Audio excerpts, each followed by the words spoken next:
A few months back, I had created a Pi-Fi NAS with RAID 5 using the Penta SATA hat from Ratza. I'm actively using it for my video editing, but I wanted to increase the reliability of the data that is stored. So today we'll be looking at 3 backup strategies that I have applied to my Pi-Fi NAS and also see how the energy consumption changed because of this. But before we implement these strategies, I have added 2 more storage devices. An SSD which will run the OS replacing the SD card on the Pi 5 and an HDD which will be my secondary storage device.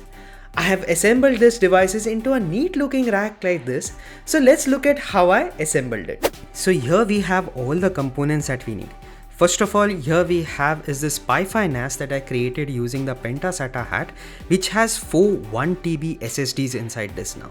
Now next to that we have these 2 devices, that is, first of all here we have is the 3.5-inch HDD and here we have is the 4TB Iron Wolf Pro HDD. So this is usually good for NAS devices and that's why I bought one of these. Now next to that we have is this 2.5-inch SSD and we are going to have our OS on this.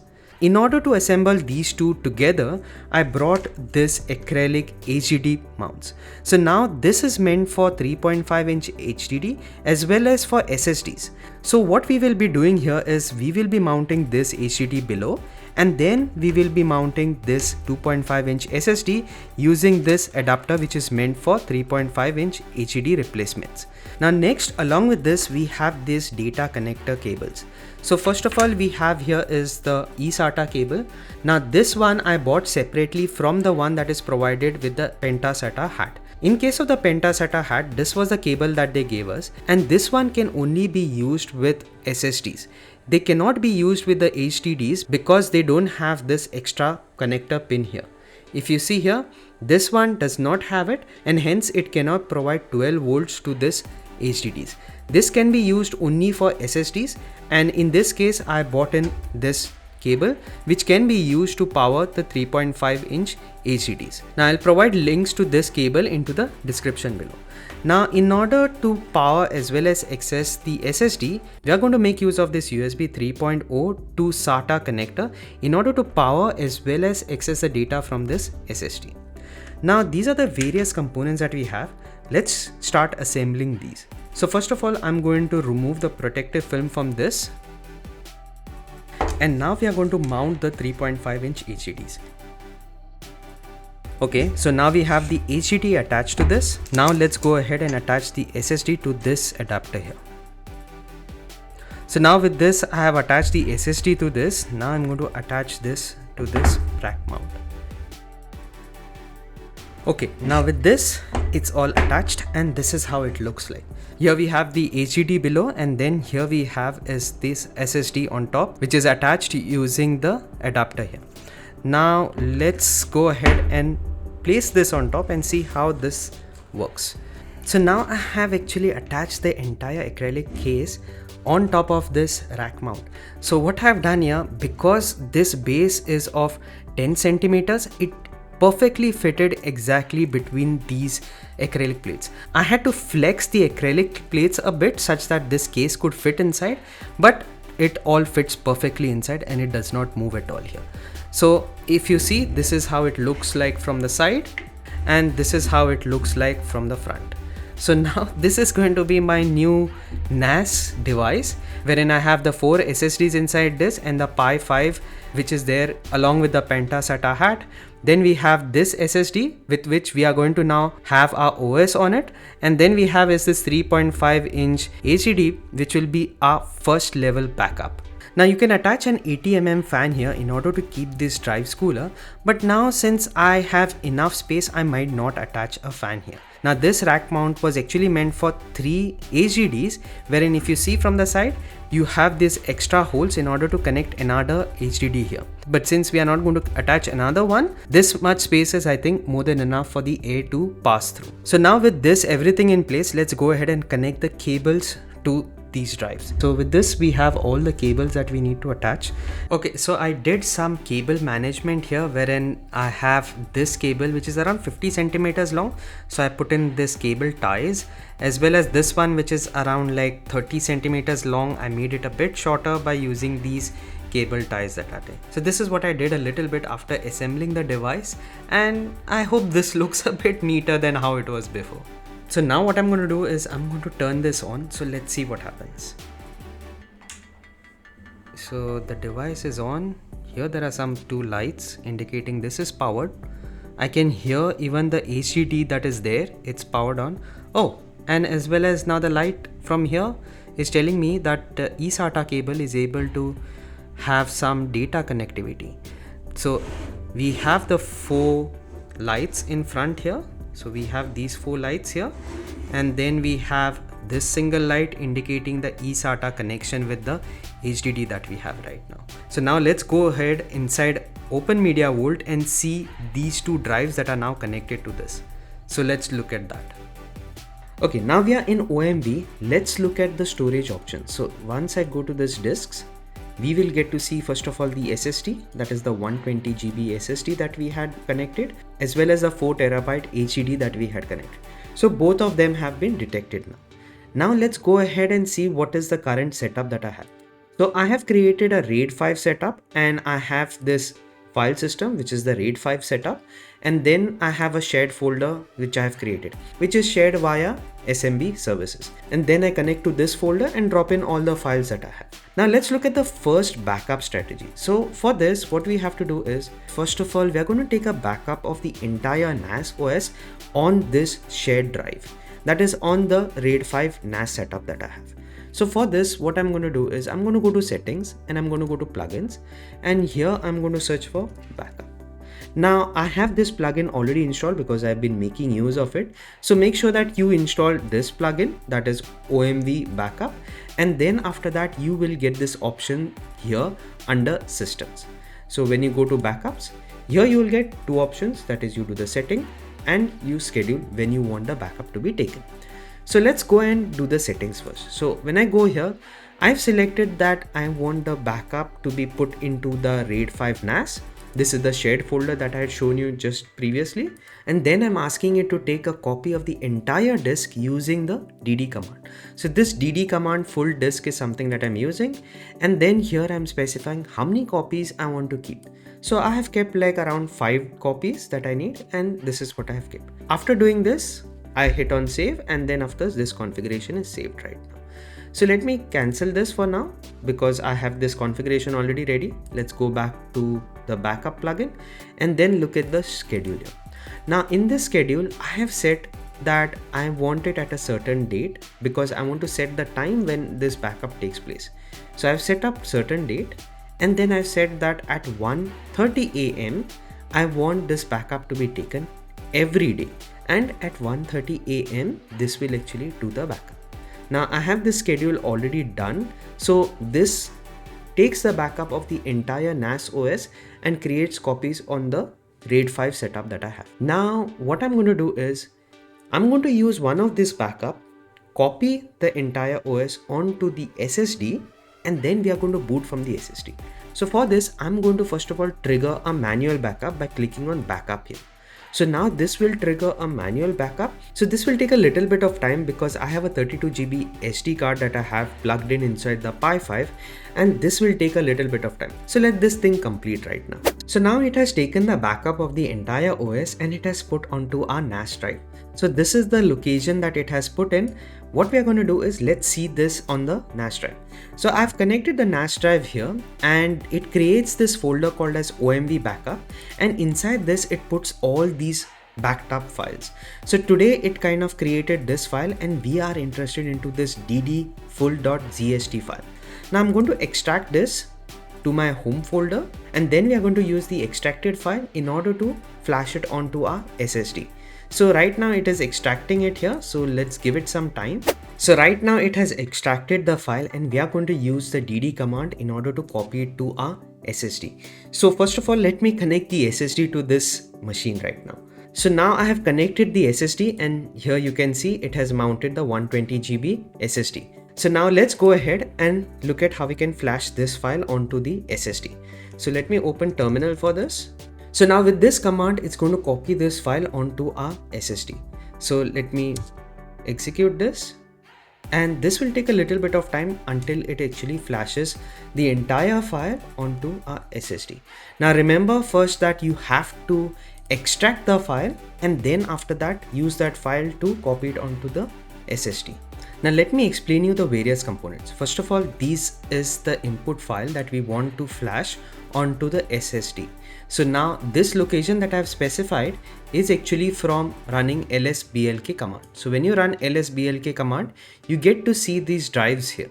So I have selected this here, which is the 120 GB SSD that I have mounted onto this machine right now. So I have specified dev/sda, which is this value, and now it is currently copying and flashing the file onto the SSD right now. So let's wait for this thing to complete. So right now we have copied the backed up OS image onto this SSD, and we want to boot from this SSD. So before that, we need to make a few configuration changes that are required for a Pi 5. So for that, right now I have this SSD connected to this computer, and you will see these two drives here, bootfs and rootfs. Open bootfs, and inside this you will get this config.txt file. So once you open this in a text editor, you have to paste this configuration called as usb_max_current_enable is equal to 1. So once you put in this configuration, save this file and then close this. So right now I'm going to plug this SSD into the Pi 5 using the USB to SATA connector. And then I'm going to remove the SD card, and the Pi 5 should boot up from the SSD. So now openmediavault is up and running again. Let me log in and see which drives are present now. So if I go to the storage section in the disks, I see the SSD now here. That means it has booted the OS from the SSD and not from the SD card right now. Now this is the first strategy that we have, wherein I have taken the backup of the entire NAS OS on the shared drive, and then I was able to copy this backed up OS back onto this SSD and then boot from the SSD. Now in case if you have any kind of OS failure, this is the strategy that you can use. Now let's move on to the second strategy, wherein we want to back up the entire NAS data onto this 4 TB drive that we have right now. That is the HDD that we have connected via the eSATA cable to the Penta SATA hat. So now first of all, let me erase this drive here, and now let's go and create a file system on it. So I'm going to create a file system of ext4. I'm going to select the 4 TB drive, and now this will create an ext4 file system. So let it complete right now. So now with this, we have the file system on this 4 TB drive. Let's go ahead and mount this now. So I'm going to select this and I'm going to say save here, and then we have this mounted here. Let me apply the configurations. So now we have a 4 TB drive that is formatted, as well as we have a file system, and it's been mounted now. Let's go ahead and create a shared folder. So I'm going to create a shared folder called as backup. I'm going to select the 4 TB drive and I'm going to call this as backup. It will create a relevant path that is backup, and I'm giving the relevant permissions here. Let me click on save, and let's apply these configurations. Okay, so now we have this backup ready, right?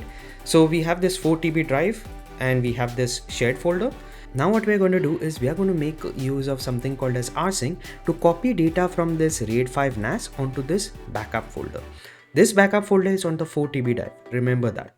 Now let me go to the services section, and here we have this RSync option here. Click on that, and then we are going to click on tasks. Now in this task, I'm going to create a new task, and here I'm going to select an RSync type, which is local, because since the 4 TB drive is still local to this NAS drive, we have to use local option. So now the source that I'm going to select is going to be the RAID 5 NAS.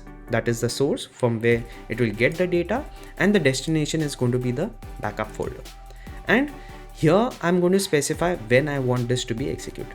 So for me, I will execute this somewhere at 2 AM, wherein I want it to run every day of the month. Along with this, what I'm going to do is I'm going to select a few options here. First of all, preserve ACL, and then I'm going to select this option, that is delete. Now you can decide if you want to keep this option or not. So what it does is, in case you delete a file from the source folder, and then after that an RSync is performed, then on the destination it will not delete it if I don't select this option. If I select the delete option, it will delete the file even after the RSync. Okay, so I'm going to select that because I want the exact copy of the source on my target backup. And with this, I'm going to click on save. So now let me apply this configuration.